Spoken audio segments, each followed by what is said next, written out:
geht das Ding jetzt nicht an? Ah. So, Kölscher Mike, das ist Free Track mit Mr. Christmas. Das Teil nennt sich Geigerzähler. Warum auch immer. Aber viel Spaß damit.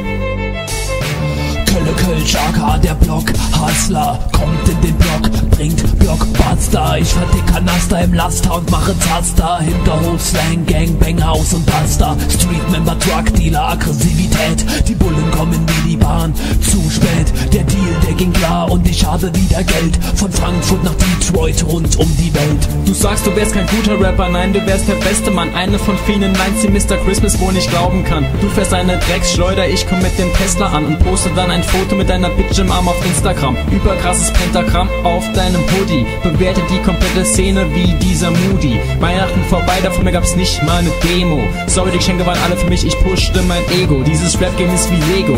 Für mich seid ihr Toys. Und ich seh aus wie Hulk neben euch. Er ist grün, ich bin blau und sitze an der Bar. Wär ich weniger gechillt, wär ich mehr wie ein Star. Doch ich komm ganz gut klar mit meinem Lifestyle, Girl. Einmal 2 Tickets around the world. Einmal 2 Tickets für den dreifachen Spaß. Ihr bremst ab und ich gebe Gas. X-Miss